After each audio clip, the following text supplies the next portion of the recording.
Dear friends, family, and supporters of Samaritan Servants, what a year 2025 has been. I've got so much news from afar, from across the world, from India, Pakistan, Uganda, South Africa, updates from countries where we've been the previous years, Malawi, Tanzania, and Mauritania as well.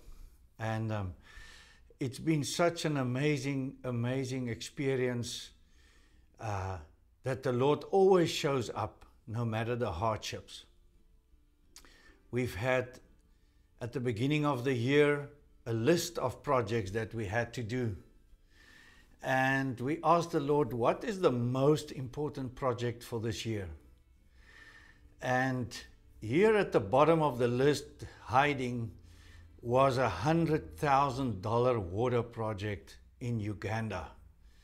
And I said to the Lord, well, maybe you've got $100,000, but I sure don't have. And he said, well, you just put it at the top and let's see what happens. And it's in a little town called Riwo, Uganda. I put it at the top of the list. And little did I know that 30 days later in South Africa, serving at an event, that I would meet Stacey Cunningham. And he only lives 2 hours away from me. He's a water engineer, a retired water engineer, and he was looking for projects to do to serve the Lord. And I am looking for somebody to help us with water projects. So Stacey gave this project one look and he said, man, this is not going to cost $100,000. It's going to cost at most $13,000. Isn't that amazing?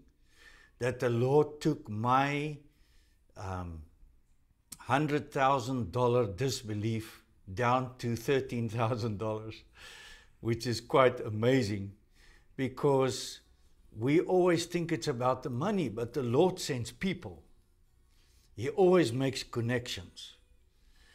I've heard one of my friends, Paige Henderson, said the other day, my father has cattle on 1,000 hills.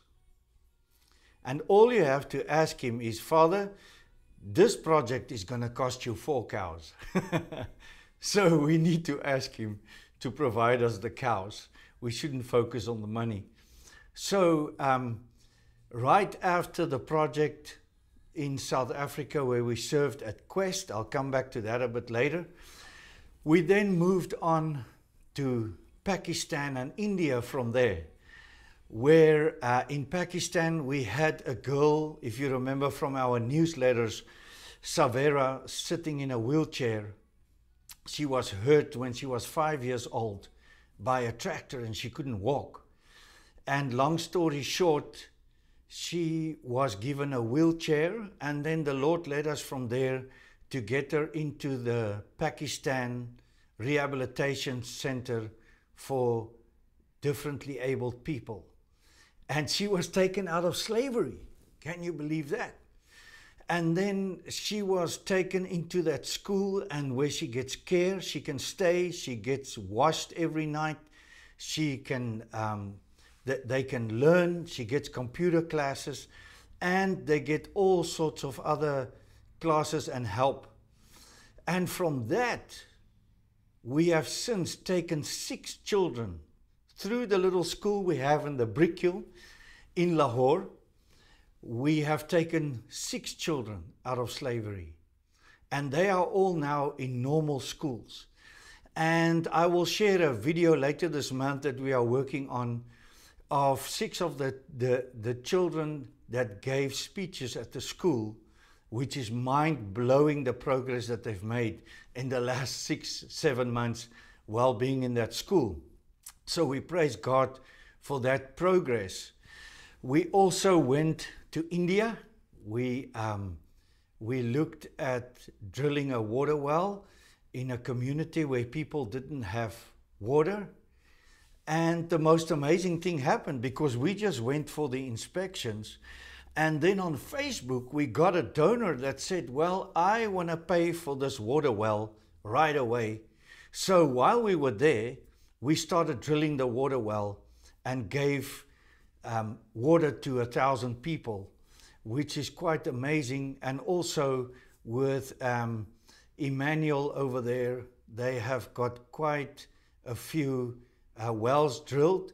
They are now on 29 wells, and we are looking for support for a water well that's going to be for the leper colony. Wow.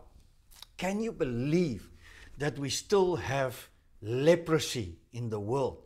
But in India, it is still a disease that plagues people. And if you see on our Facebook posts, we had quite a lot of posts about that. But we want to drill a water well there that's going to be with a solar pump. And there's 40 people there, and we want to bring water to each of their homes.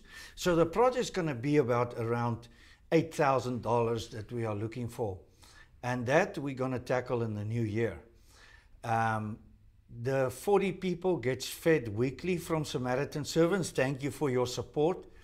It's only $375 a month to give 40 people food once a week.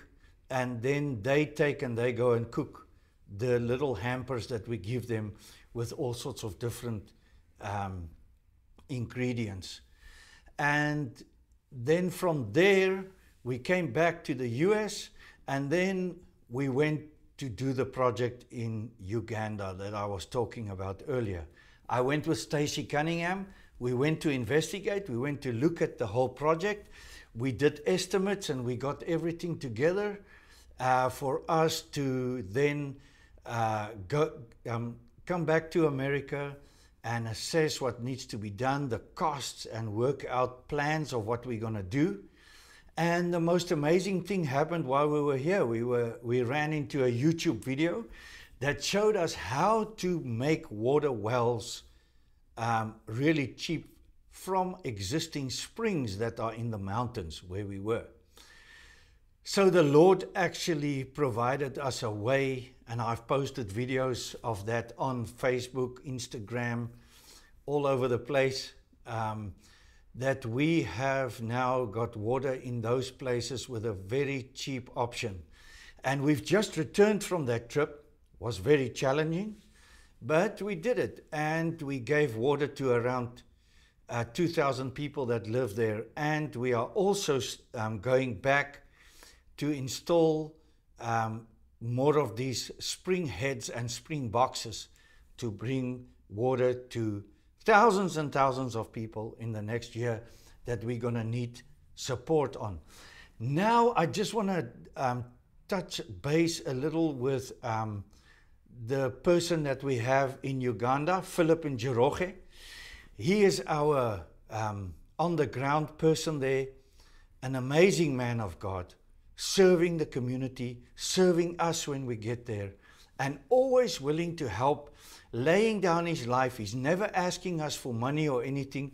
Of course, we give him a contribution for the work that he does. But more importantly, this is a heartfelt plea because Philip has got a son that is 16 years old, and he suffers from a heart condition, and he needs 2 valves replaced in his heart. And in Uganda, I mean, can you imagine what it would cost in America? But in Uganda, it would only cost in the region of $10,000. And we are at this very moment collecting funds for that. And that's a plea that I want to make on behalf of Philip. Will you please open your hearts and your pockets to support Philip in this endeavor to get an urgent surgery done for his son. The doctor said he would have to have it in the next 6 months for us to avoid him getting permanent complications from that. So we are just asking, please support Philip and his son Timothy. The project is called Timothy's Heart, and we are busy working on that at the moment. And then last but not least, I want to talk about one of the most important things that Samaritan Servants are involved with is Quest, where we invite people to come and spend time with the Lord. It says, come away with me, but it's based on the verse in the Bible that says, near to God, and He will near to you. So you come 5 days without your cell phone, and you just come and spend time with the Lord. It's not a retreat. It is a guided 5 days that we do with you. But we've had such a huge response from people, and in South Africa, from all race groups, we've had people attend. And the Lord did such amazing work, thanks to you, our donors, with changing around about 60 people's lives this year, where they got rid of past hurts, addictions, their relationships restored with their families, relationships restored with God, relationships restored with friends. And we are so grateful that the Lord has given us this opportunity to move in all these countries to help and assist. And then also, just to close, I want to mention Pastor Guy from Mauritania. We've helped him to get his vehicle registered. Man, he's an evangelist of note, and he does so much for the Lord with that big smile of his. And we've also just donated money to him to get his passport renewed. And yeah, the work there is continuing, the most amazing work. And then also the people in Tanzania, please pray for them. They are under huge persecution from their own government at the moment, where they don't have water, they don't have electricity. The pastor there, David Okondoy and Abed Mwanga, they are living at the moment in a little room together, getting food, getting supplies. We tried to send them some money, which was not successful because the government controls that. But we are just asking for your prayers. I mean, there are people suffering all over the world, even in your own neighborhoods. So my challenge for this year, the end of this year, is in this December, why don't you get up and go somewhere and go and help somebody, go and serve. You know, everybody's got a name. Just stop at the supermarket while you are checking out. Ask the person behind the cash register, what is your name? And just ask them, is there anything I can pray for? Is there anything I can help you with? Don't be scared for the answers, because God will provide. So that is my challenge for you as we close this year. We've got these projects that we have on the go for the next year, which I will share in January. But I just want to finish this year off thanking everybody that's been involved, from serving, from donating, to helping with hosting us. We just want to praise God for your willingness to help us. And the slogan that we chose for this year and for the coming years is from water to living water. And we want to just ask you to continue to pray for us and just hold us high in your prayers as we help the poor and the needy of the world. Thank you very much, and God bless.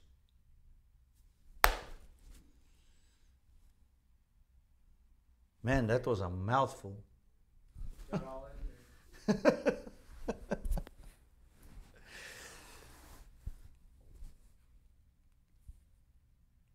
put the titles on top of the blurry. Okay.